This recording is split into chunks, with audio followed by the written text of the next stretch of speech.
Hello everyone, हामी चाहिँ अहिले एकाउन्टिङ फर मेटेरियल्स हेर्दैछौँ र एकाउन्टिङ फर मेटेरियल्समा हामीले स्टोर लेजर बनाउन लागेको थियौँ हैन। योभन्दा अघिल्लो क्लासमा चाहिँ हामीले स्टोर लेजर फिफो मेथडबाट चाहिँ गरिसकेको छौँ है। फिफो मेथड भनेको के थियो त? फर्स्ट इन फर्स्ट आउट हैन। फर्स्ट इन फर्स्ट आउट मेथडबाट चाहिँ हामीले स्टोर लेजर कसरी बनाउन सकिन्छ भन्ने कुराहरू हामीले योभन्दा अघिको क्लासमा डिस्कस गरिसकेका छौँ।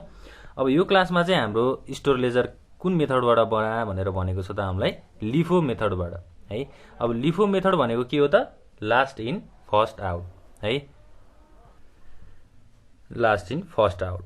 अब फर्स्ट इन फर्स्ट आउटमा चाहिँ हामीले के गरेको थियौँ त भन्दा पहिला हाम्रो स्टक जति हुन्थ्यो त्यसलाई चाहिँ हामीले इस्यु गर्ने बेलामा फर्स्टमा भएको क्वान्टिटीलाई चाहिँ हामीले रिड्युस गर्थ्यौँ हैन, अथवा फर्स्टमा भएको क्वान्टिटीलाई चाहिँ हामीले के गर्थ्यौँ त? इस्यु गर्थ्यौँ। अब यो लिफो मेथडमा चाहिँ के हुन्छ त? हामीले लास्टबाट चाहिँ के गर्छौँ त? सामानहरूलाई चाहिँ इस्यु गर्दै जान्छौँ। भनेको कस्तो त? अब त्यो हामी इक्जाम्पलमा हेर्छौँ है। पहिला सुरु अब हामीलाई लिफो मेथडबाट स्टोर लेजर बनाउनको लागि के चाहिन्छ? फर्मेट चाहिन्छ। त्यो फर्मेट हामी ड्र गर्छौँ। अब फर्मेट पनि यहाँ बनाउनलाई मैले पहिल्यै बनाइसकेको भए त हुन्थ्यो हैन। मैले पहिल्यै किन नबनाएको त भन्दा हामीलाई फर्मेट बनाइराख्यो भने चाहिँ के हुन्छ त? प्र्याक्टिस पनि हुन्छ है। फर्मेट बनाउनु भनेको एउटा प्र्याक्टिस पनि हो। त्यही भएर मैले यहाँ फर्मेट बनाउँदैछु ल है। अब यसरी हामीले फर्स्टमा हाम्रो के हुन्छ त? एउटा डेटको कोलम हुन्छ हैन, डेटको कोलम हुन्छ। त्यसै गरी अर्को के हुन्छ?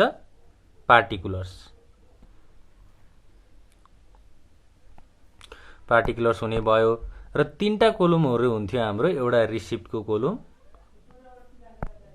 एउटा चाहिँ हाम्रो इस्युको कोलम। पहिला रिसिप्टको कोलम चाहिँ राम्रोसँग तानौँ है। एउटा हुन्छ रिसिप्टको कोलम, अर्को के हुन्छ? इस्युको कोलम हुन्छ र लास्टमा चाहिँ ब्यालेन्सको कोलम हुन्छ। अब यो भित्र पनि हाम्रो के हुन्छ त? पहिला चाहिँ हामीले हेडिङहरू लेखौँ।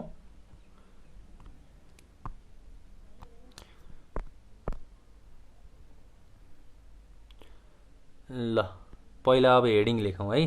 फर्स्टमा डेट हुन्छ हैन, डेट। त्यसै गरी पार्टिकुलर्स, एउटा रिसिप्ट, एउटा कोलम भयो। त्यसै गरी अर्को कोलम भनेको इस्युको कोलम र लास्टमा चाहिँ ब्यालेन्स। अब रिसिप्टमा के हुन्छ त? एउटा क्वान्टिटी हुन्छ, रेट र कस्ट। फेरि इस्युमा पनि क्वान्टिटी हुन्छ, रेट हुन्छ र कस्ट। ल फाइनल्ली हाम्रो ब्यालेन्समा पनि क्वान्टिटी, रेट र कस्ट हुन्छ है। तीनटा कोलम, रिसिप्ट भित्र पनि तीनटा कोलम, इस्यु भित्र पनि तीनटा कोलम र फाइनल्ली ब्यालेन्समा पनि तीनटा कोलम।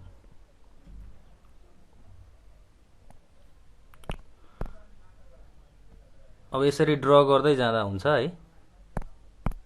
फर्मेट चाहिँ हामीले अब प्र्याक्टिसको लागि बनाइरहेका छौँ।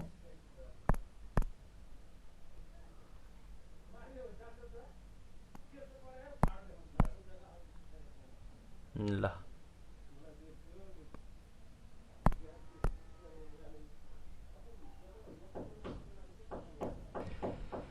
अब हामीले माथिको ट्रान्जेक्सन्सहरूलाई रेकर्ड गर्दै जानुपर्छ है। यो लिफो मेथड हो भन्ने हामीले ध्यानमा दिनु पर्यो। हामीले कुन मेथडबाट बनाइरहेछौँ भन्दा लिफो मेथडबाट बनाइरहेछौँ है। Store ledger under LIFO method. ल अब वैशाख 1मा के छ त? Stock in hand 500 unit at 10 per unit है। स्टक इन ह्यान्ड भनेको चाहिँ के हो त? हाम्रो ब्यालेन्स हो है। स्टक इन ह्यान्डलाई चाहिँ हामीले के भन्छौँ? ब्यालेन्स भनेर भन्छौँ। Stock in hand. अब यो ब्यालेन्समा हामीले कति राख्ने त है? पहिला सुरु हामीले बिजनेस स्टार्ट गर्दाखेरि हाम्रो स्टक चाहिँ कति थियो त? ब्यालेन्स चाहिँ कति थियो त? स्टक इन ह्यान्ड माथि हेरौँ, 500 युनिट थियो 10 रुपियाँको दरले है। अब यसलाई हामीले कहाँ इन्ट्री गर्ने त, ब्यालेन्सको कोलममा इन्ट्री गर्ने। 500 युनिट कतिको रुपियाँको दरले त, 10 रुपियाँको दरले। टोटल कति भयो, 50,000 भयो।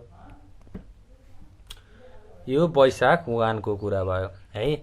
अब हामी वैशाख कतिमा जान्छौँ, 10 मा जान्छौँ। वैशाख 10 मा के भनेको छ, पर्चेज्ड 1000 युनिट एट ₹12 पर युनिट। अब पर्चेज भनेको कहाँ रेकर्ड हुन्छ त, वैशाख 10 मा पर्चेज भनेर दियो। पर्चेज हुनु भनेको त सामान किनेको हो हैन, सामान भित्रिनु हो।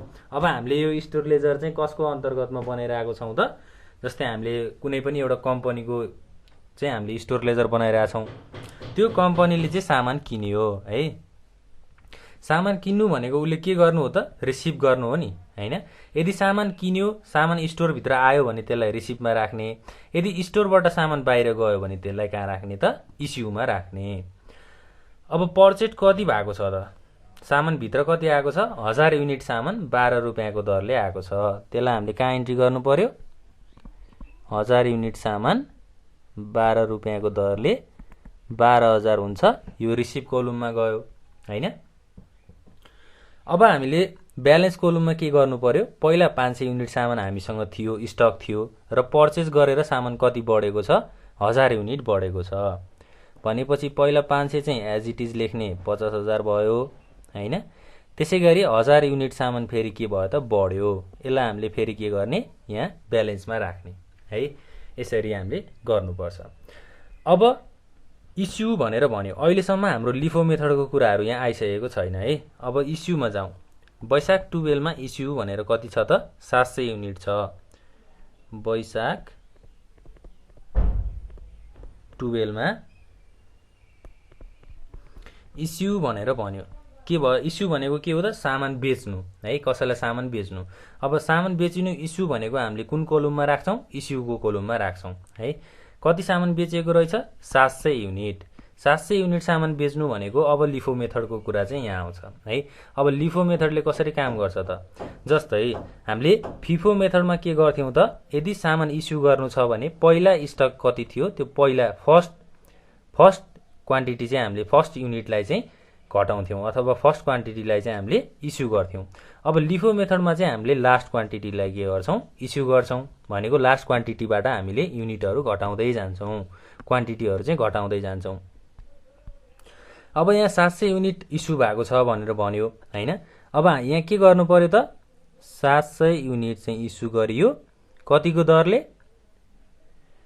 12 रुपियाँको दरले। किनभने हामीले लास्ट युनिटलाई चाहिँ जहिले पनि हेर्नुपर्छ। लिफो मेथडमा लास्टबाट हेर्दै जाने, फिफो मेथडमा फर्स्टबाट हेर्दै आउने। लिफो मेथड भनेको लास्टबाट हेर्दै जाने है। ल यति कुरा मात्रै हो हामीले यहाँ बुझ्नुपर्ने, अरू सबै सेम छ है। लिफो भन्यो भने लास्टबाट जाने, फिफो भन्यो भने फर्स्टबाट जाने। यति दुईटा कुरा बुझेपछि हाम्रो सबै कुराहरू एउटै हो। अब 700 युनिट 12 रुपियाँको दरले बेचियो भनेपछि कति बेचियो त, 8400 बेचिएछ। अब 500 युनिट त जस्ताको तस्तै नै रह्यो हैन, 500 युनिटलाई हामीले चलाएको नै छैन। अब 1000 युनिटबाट 700 युनिट जानु भनेको बाँकी कति रहनु हो त, 300 युनिट बाँकी रहनु हो। 300 युनिटको 12 रुपियाँको दरले 3600 रुपियाँ चाहिँ बाँकी रहेछ है। यति कुराहरू हो। इस्यु 700 युनिट भन्यो, यो 700 युनिट चाहिँ हामीले लास्ट युनिटबाट घटायौँ। फिफो मेथड भनेको त्यति कुरा मात्रै हो। अब वैशाख 12 पछि हामी वैशाख 18 मा जाउँ। वैशाख 18 मा पनि इस्युड भनेर भन्यो, कति भन्यो, 300 युनिट हैन। अब त्यही कुरा हो, अब सबै लजिकहरू यहाँ त्यही नै हो।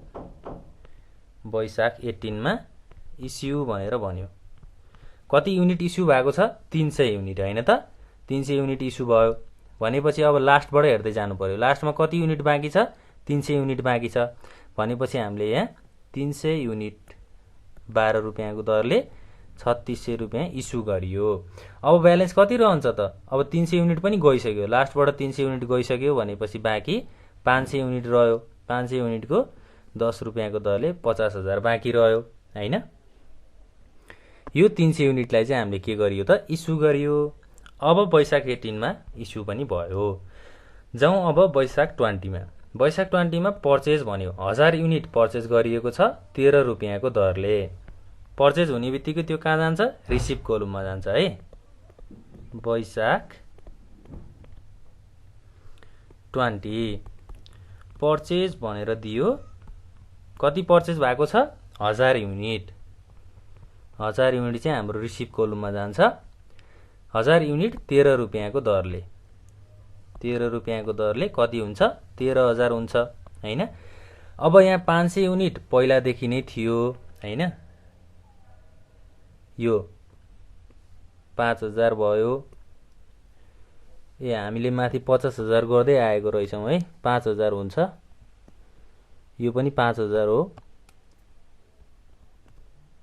यो पनि 5000 हो र यो पनि कति हो त? 5000 हो है। अब 1000 युनिट हामीले थप्यौं है।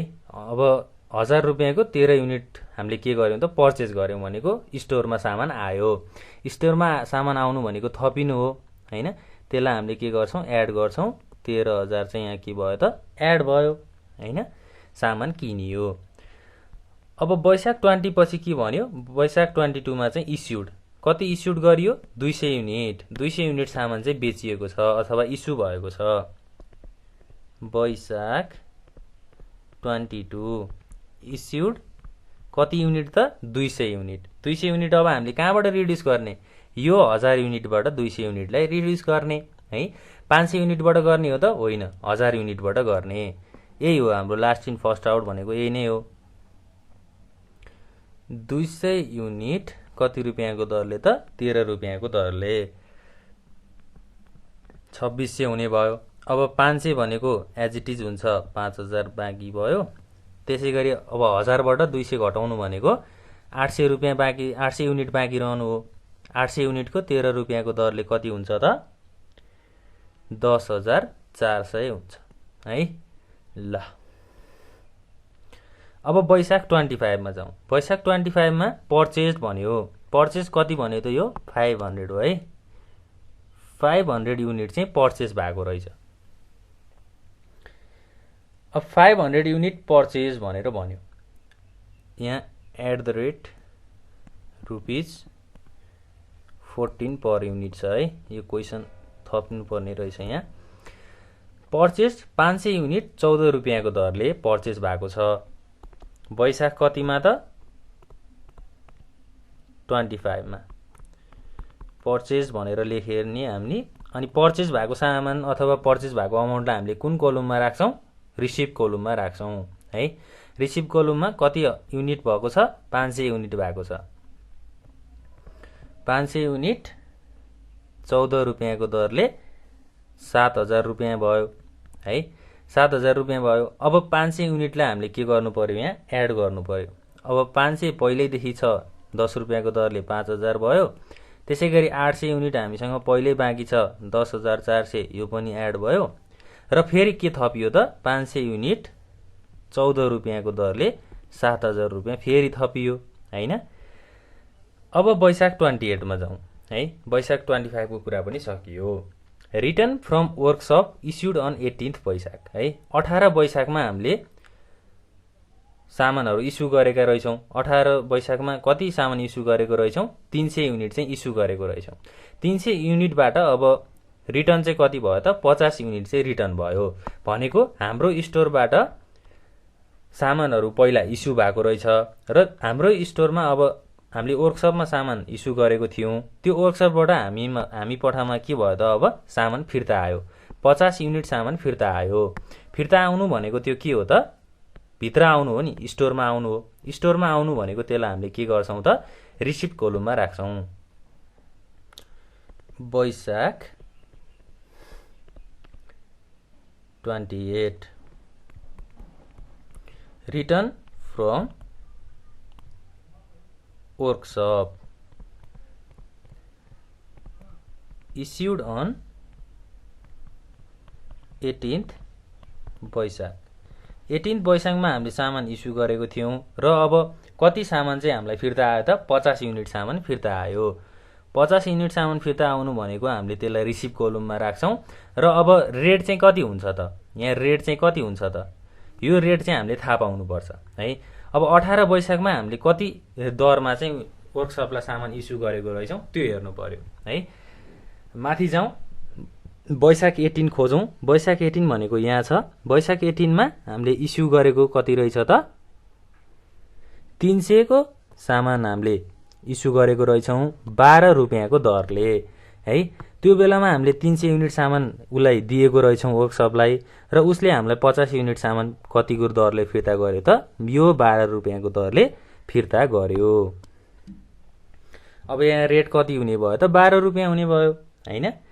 अब टोटल कस्ट भनेको 600 रुपियाँ भयो र फाइनल्ली हामीले यहाँ के गर्ने त, अब 500 युनिट पहिल्यै छ 10 रुपियाँको दरले 5000 भयो। 800 युनिट हामीसँग पहिल्यै छ 13 रुपियाँको दरले 10400 भयो हैन।